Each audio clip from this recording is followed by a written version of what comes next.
he's saying, like, you're done, we're done with you, we don't need you anymore, you're done, you're done. A scientist, her husband, and an alleged plot to kill her on her birthday. Also, there's a confession. He had that Ari, my stepmom, had been cheating on him, and that he tried to kill her. But there's a twist that you probably never saw coming. Gerhard, did you have a plan to kill your wife on the mountain that day? No. Did you try to throw her off a cliff? No. I go through all of it as Gerhard Koenig takes the stand in his own defense. I'm Anjanette Levy, and this is Crime Fix.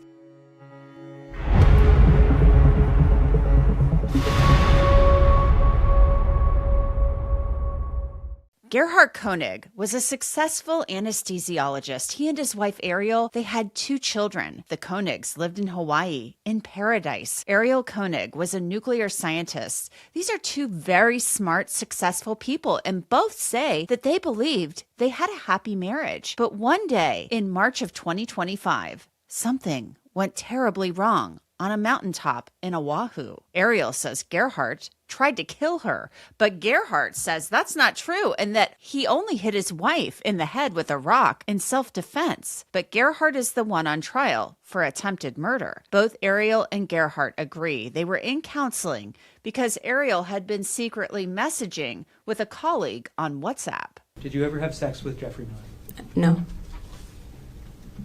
In these WhatsApp messages, did you ever send or receive sexual photos with Jeffrey Miller? No.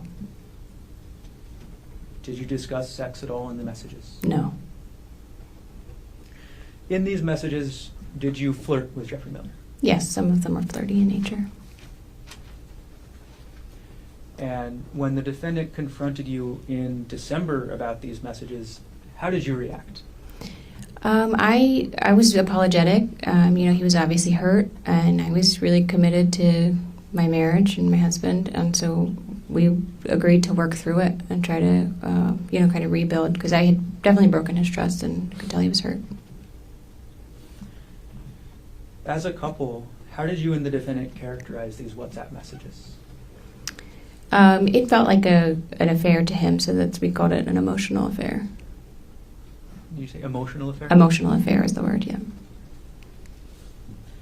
Now, this is what Ariel Koenig told the jury about the attack on the mountain in March of 2025. Can you tell us what you remember he said as he was on top of you? Yeah. I'm screaming, and he's telling me, shut the up. Nobody's going to hear you out here. Nobody's coming to save you. And I'm saying, like, you can't do this. Everyone knows we're on a hike. They'll know this wasn't an accident, and our kids will be orphans. You'll go to jail, and I'll be dead. Like, you have to stop. And again, he's saying, like, you're done. We're done with you. We don't need you anymore. You're done. You're done. Did telling the defendant any of these things that you told him, did that get him to stop? No, not really. And I had said, like, your mom just sent me a really beautiful text for my birthday. Like, your family will be upset if I die. You can't face our kids after this, And he did seem at that point to, like, calm down a little bit. Like, it seemed like he took a deep breath and calmed down. And so I had this moment where I was like, okay, this is the break. Like, I can get out. And then he just starts hitting me with a rock. Even Gerhard's oldest son, Emil, testified for the prosecution. He is Gerhard's son from his first marriage. That he would not be making it back to Maui and to take good care of the younger kids, and that that Ari, my stepmom, had been cheating on him, and that he tried to kill her. Okay. That's a lot, but I'm going to break that down a little bit. You said the defendant told you he tried to kill Ariel. Is that right? Correct. Did he tell you what happened to Ariel? He did not. Okay. Did he tell you where she went? No.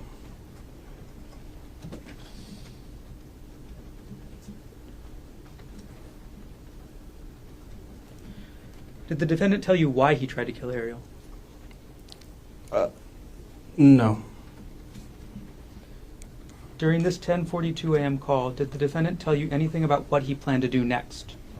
During that call, the next plan that he said was to jump off the cliff. But Gerhardt has taken the stand to defend himself against the attempted murder charge, and he says he is in fact the victim. His testimony began with him telling the jury about how he met Ariel. Okay, now, after separating from your first wife, did you at some point start dating again? Yes. And did you try out dating apps? Yes. How'd that go? I used some free dating apps in the beginning and met some people and finally signed up for a paid app, eHarmony. eHarmony. Mm-hmm. And after you signed up for eHarmony, is that how you met Ariel? Yeah, she actually found me on there, and we connected on there and chatted on there for a little while. And I think we connected in February of 2016, and then we met in the bar at the end of March 2016. Your first time you met her, first date-ish, what you want to call it, was at a bar? Yes. In Pittsburgh? Mm-hmm. Okay, and then did you guys continue to see each? Yes. Is that a yes? Yes. Okay, sorry, I should correct you. And after that, did you guys continue dating? Yes. Gerhardt then talked about how he and Ariel got married and had children. I think you said you met in 2016? Yes. Okay. When did you and Ariel get married? 2018. Between 2016 and 2018, where were you living? We were both living in Pittsburgh in like kind of different suburbs of the city. She lived north of the city, close to where she worked, and I lived kind of to the west of the city.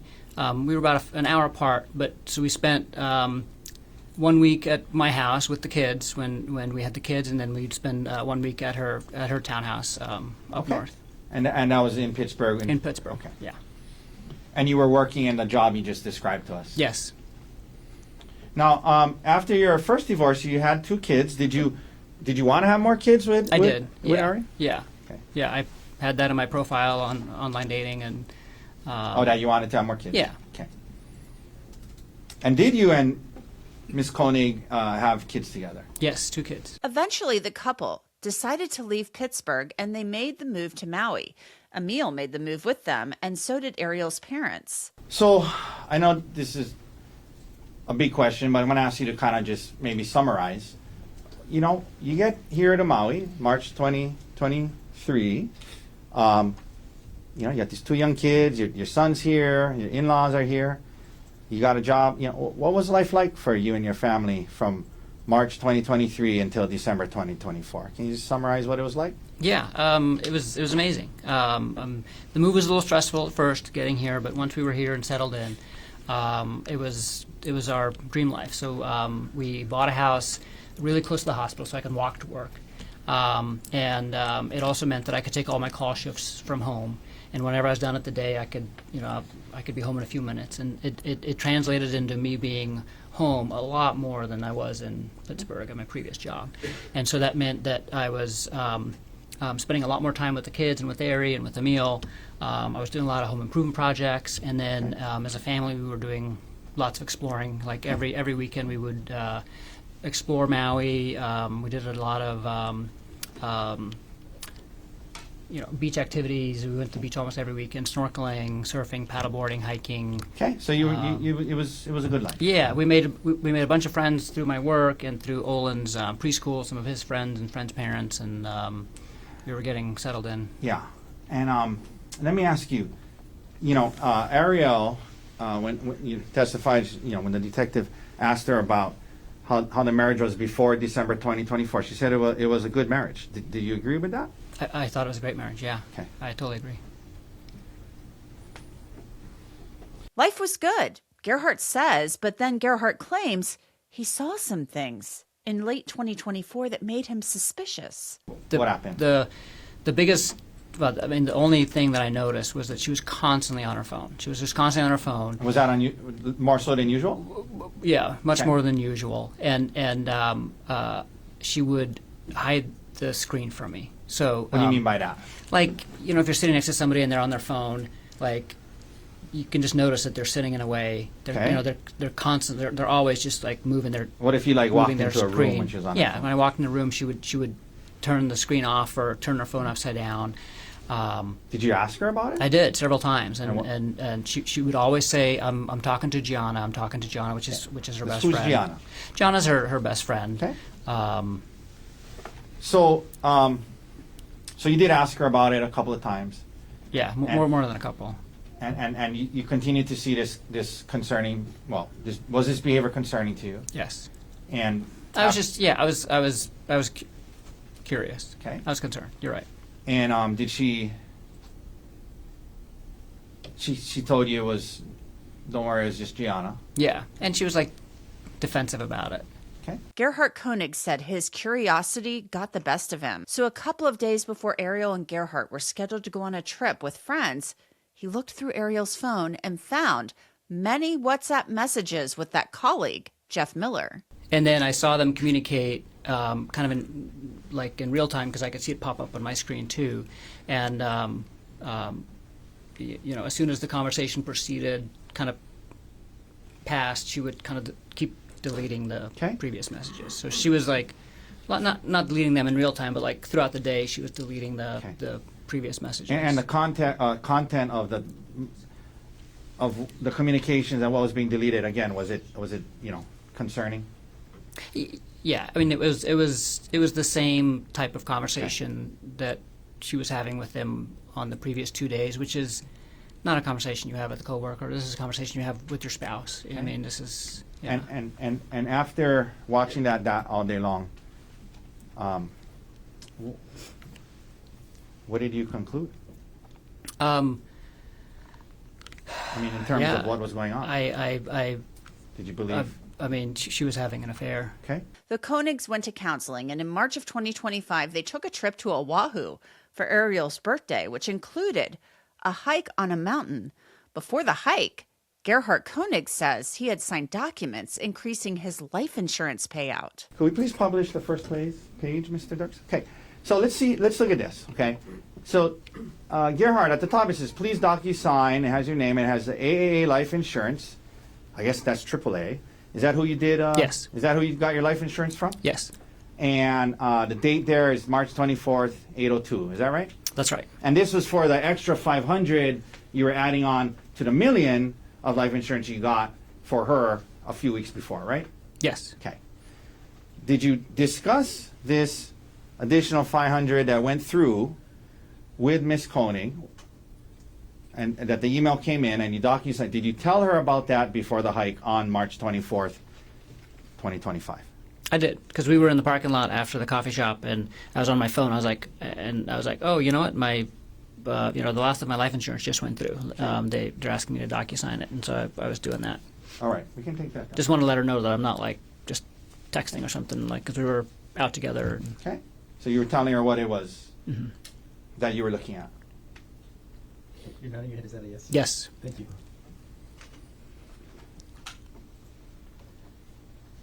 And so, from that point on, if something happened to you and in an accident or whatnot, she would get $1.5 million, correct? That's correct. Then on the hike, things took a turn. Continuing on the hike, what happens at some point? What did something happen that led to an argument? Yes. Tell the jury what happened that led to an argument. Well, first of all, how far up into the hike was it? Not very far, just like 5 minutes. Like after about 5 minutes of hiking, you get to a part where it flattens out a bit, and the edge isn't, like the cliffside isn't open, but there's a couple of spots where you can get to the cliffside if you wanted to. So we're kind of still in that area, the same area that picture was taken. Okay. And Ari says, "Hey, I need to talk to you about something. I'm working on this project with Jeff Miller, and I'm going to need to travel with him again, and I need you to be okay with that. Is that okay?" Gerhard said the argument ended and the hike continued, and they took a selfie. Right after the selfie, I just remember kind of staying at the edge there and looking over the edge and just kind of still in thought about everything that had just happened and what's going on. And then I felt like a shove, Okay. and I was almost pushed over the edge. Okay. You felt a shove. Okay. Who shoved you? Ari did.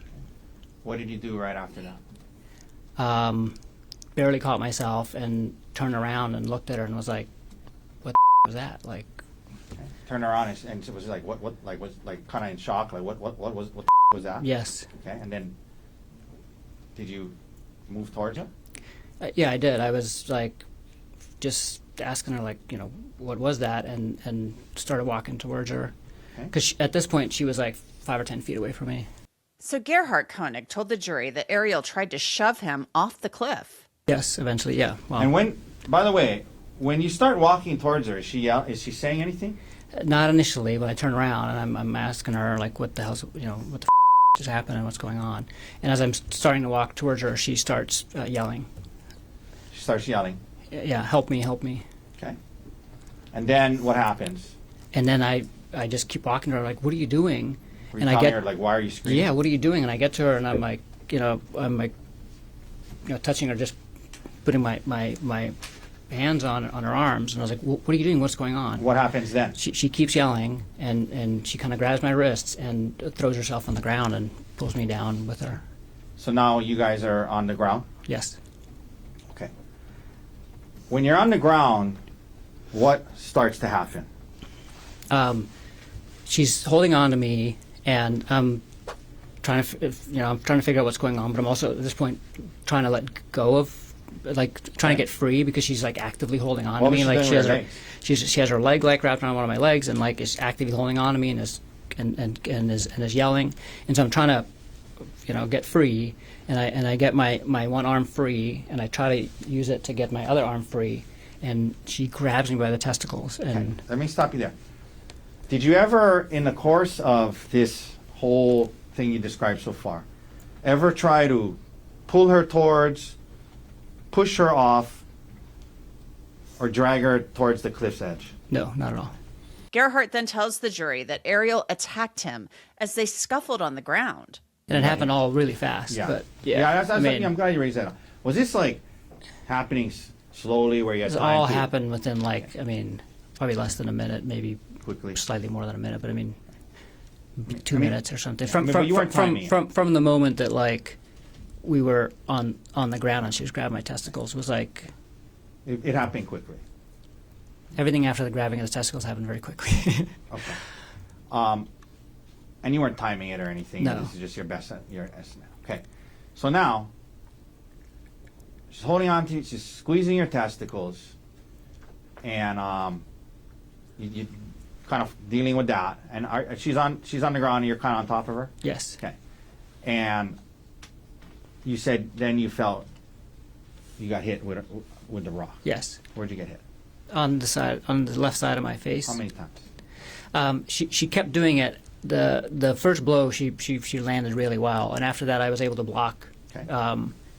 fairly well. She did like land a couple more, but not Okay. as bad as the first one. So she still got your testicles? Yeah, so she's like holding my testicle and just like Okay. hitting me like this. And now do you stop dealing with your I'm testicles? just and you- focused on the rock at this point. Okay. Yeah, Okay. yeah, Did it hurt when you got hit with the rock? you did.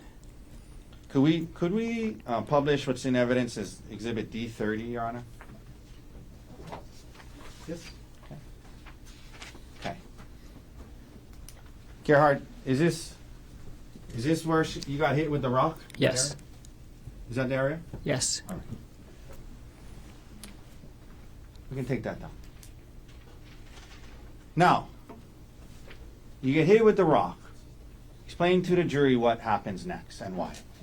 I was able to wrestle the rock out of her hand.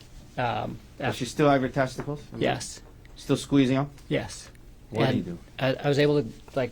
So we're like she's hitting me and I'm like blocking, and then I start like, and I get Is her there a wrist. scuffle over the rock? Yes. Is it near her face? Yes. I mean, Okay. it's yeah, it's And then what right. happens? And I finally get the rock. What'd you do? I hit her with the rock. How many times do you think you hit her? I hit her 2 times. And when you did, was she still holding on to your testicles? Yes. At least initially? Yes.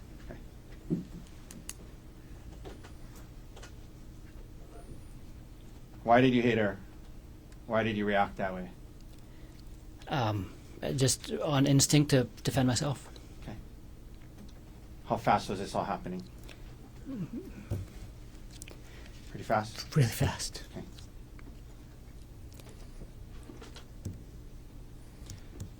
In between when she hit you with the rock and in between the time she hit you with the rock and when you hit her with the rock, were you able to safely retreat and get away from her? No. Yeah. Why not? She was holding on to me. Including your testicles? Yes. Did you hit her in the face or the eye with the rock? No. Where you said 2 times, where did you hit her? On the side of the head. Gerhardt said he felt awful that Ariel was hurt despite his claim that she was the aggressor. He says he felt hopeless and that all was lost, and he wanted to end it all. So he FaceTimed Emil, his oldest son. This is how Gerhardt explained that call. Where were you when you did this FaceTime call? It was in a spot where the trail wasn't right next to the cliff edge, because the cliff edge at that point wasn't really an edge. It was like a 10-foot kind of sloped part, and then the edge. And so I was basically between the cliff edge and the trail, kind of hanging on to the side of the mountain. Was it a pretty kind of steepish area? Yeah, very steep. And were you kind of like on the side of the mountain? Mm-hmm. So you gotta. Yes, sorry. Okay. And so just to be clear, the place you FaceTimed him from, was that the place that the incident took place? No. Okay. On the FaceTime, would it have looked like you were on kind of the edge of a mountain? Yes. Were you on speakerphone? Yes. I mean, like holding it where he could see your face? Yes. Now, And I showed him the view and where I was. Like, there was testimony from police officers that it was a windy day and notoriously windy area. Do you recall it being pretty windy that day? it was windy. Yeah, up there. So you're on the side of a cliff, mountain. You have him on speaker on FaceTime. It's windy. Is that right? Yes. Okay. You were extremely emotional at that time? Yes. Okay. So that's the context of this phone call, correct? Yes. Did you tell him that Ariel you were calling him to say goodbye, is that right? Yes. Okay. Was your purpose to explain to him every last detail of what happened? No. Okay. Were you confessing to him that you were trying to kill Ari that day? No. Okay. Did you have an intention to kill Ari that day? No. Okay. Would you have said it that way? I tried to kill Ari that day. No. Okay. But you don't dispute that the word kill probably came up. No. Okay. And can you understand how Emil in that conversation could have got that impression? Yes. Okay. And this is how Gerhardt's direct examination ended. Gerhard, did you have a plan to kill your wife on the mountain that day? No. Did you try to throw her off a cliff? No. Did you try to stab her with syringes?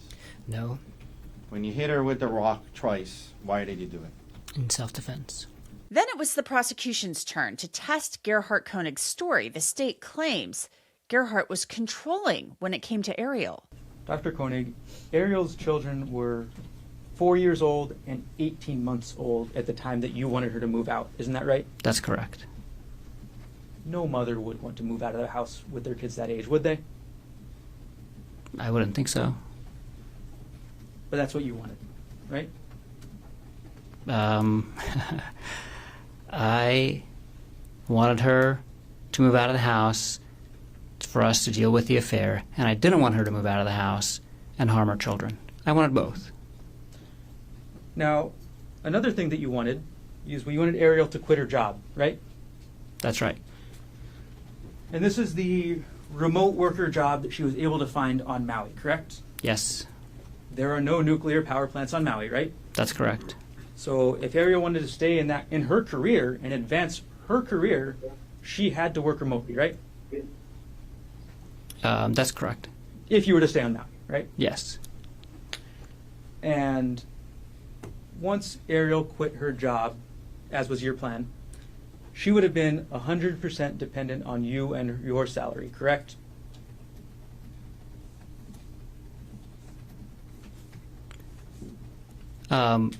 She would be dependent on our assets, which were all shared. We had a shared savings account. We had a home that was shared. We had vehicles that were shared. We had food in the house that's shared. I mean, we had a lot of things in the house, and they were all shared. We would lose her income as a family for a short period of time. She has a very good resume. She would be able to get a job, probably within a few months. But if it took a few months, we were prepared for that. When Ariel quit her job, as was your plan, you would be the only breadwinner, correct? I would have the only one with a paycheck coming in while she didn't have a job. That is correct.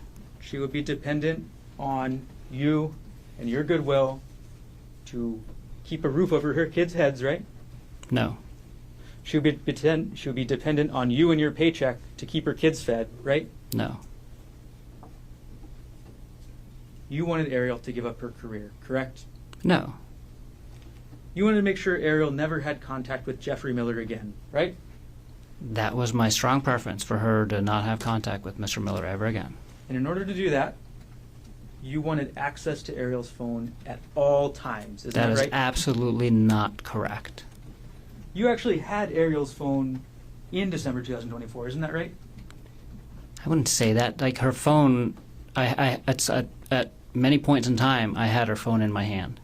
I would not characterize it the way you just did. And you monitored her communications in December 2024 after you confronted her, isn't that right? I, on several occasions, asked to see who she was communicating with, and she would show me. And the only time that I monitored her communications was for 48 hours when I was watching the WhatsApp messages, and most of those I was watching on my computer, not on her phone. So today you're saying you were only monitoring her communications a little bit, right? I don't know what you mean by a little bit. I just described to you how I was monitoring her communications. Yesterday you testified about what you thought Ariel needed to do, isn't that right? That's correct. You testified that she needed to, quote, proactively give up privacy, correct? Yes. And you also said that she needed to be okay with giving up her privacy. Is that right? That's right. That's what you wanted, right? That's what I wanted.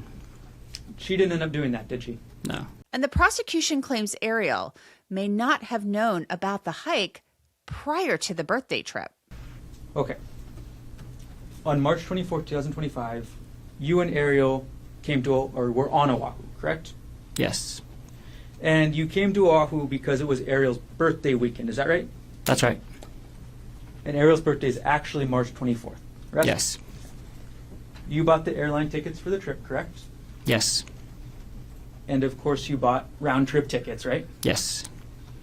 So you were scheduled to go back to Maui on March 25th, 2025, correct? Yes. You booked the hotel for the weekend trip, correct? I did. You sent spa information to Ariel before the trip, right? Yes. And then you booked the spa, correct? Yes. You did not send Ariel electronically any information about the Palipuka hike, isn't that correct? I don't think I did. The prosecutor also questioned Koenig's testimony about how he felt when he discovered Ariel was talking with Jeff Miller on WhatsApp. So after you tell your best friend and Ariel's best friend about this, that's when you actually confront Ariel, correct? That's correct. And you're upset, right? That's not the primary feeling at the time. I was feeling a lot of other feelings, but I was also upset. You were mad, right? I was not mad. You were not mad when you confronted your wife about these messages. I was upset. The prosecutor then got to the day of the hike, which Gerhardt admits was his idea on Ariel's birthday. But Ariel didn't go that far on the trail that day, did she? No. 'Cause Ariel didn't want to hike anymore, right? Yeah, there came a point in time where Ariel did not want to hike anymore. Ariel deviated from your plan to go up this part of the trail, right? I wouldn't characterize it like that.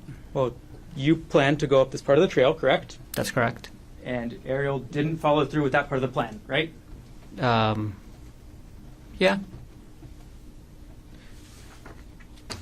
And at some point, you actually continue up the trail yourself, right? That's right. Without Ariel, That's right. on her birthday. That's right. But she didn't follow you, correct? No. She didn't follow you up to this narrow trail with this massive cliff, correct? That's correct. And the prosecutor grilled Gerhardt about his claims that Ariel attacked him. You're bigger than Ariel, right? Yes. You have at least, or at the time of the offense, or at the time of the incident, you had at least 20 pounds on her, right? Yeah, roughly 20 pounds. You're stronger than her, right? Probably. You're a doctor, so you know that men generally are stronger than women, correct? Yes, It's just a scientific matter of testosterone, right? that's true. But you testify that Ariel managed to pull you to the ground and she pulled you on top of her, right? That's correct. Okay. Then you testified that Ariel wouldn't let you go from on top of her, right? That's correct. You testified that she wrapped her legs around you, right? She wrapped at least one leg around me, yes. Yesterday you said legs, right? I think I said leg. It was at least one. And you testified that she grabbed your testicles, right? She did. And that she wouldn't let go, right? That's right. All this time, you were on top of her, right? That's correct.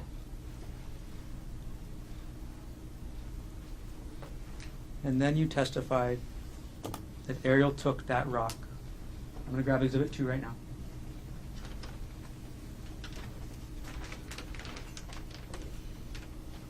You testified that Ariel took this rock and hit you in the face. Isn't that right? That's right. And you said the first hit, she got me kind of good, right? That's right. And you said she kept trying, right? That's right. And you testified you tried to start blocking it, right? Yes. And you testified she actually got a couple more hits in, right? Yes. So, but you don't know how many hits, right? No. One good hit to the side of your face, correct? That's right. The prosecutor then asked Gerhardt Koenig about his alleged sexual demands. Just to clarify one more time, you testified this morning that you were not sexually demanding towards Ariel. Is that correct? I think the question was if I ever demanded sex of Ari, and I've never demanded sex of Ari. So you never demanded it, right? That's right. How often did you want to have sex with Ariel? There was no specific number of times. It was up to every other day, right? Was what up to every other day? You wanted to have sex with Ariel and of an amount up to every other day. Isn't that correct? At some points in our relationship, we had sex, I'm sure, every other day for, that period of time, but there was never a point in our relationship where I... What's the question? So, in December 2024, Okay. after you confronted Ariel about this relationship, Yes. you still wanted to have sex with her every other day. That is not true. Gerhardt Koenig said he and Ariel, they never had sex again after December of 2024. The jury could begin deliberations after the long Easter weekend. And that's it for this episode of Crime Fix. I'm Anjanette Levy. Thanks so much for being with me. I'll see you back here next time.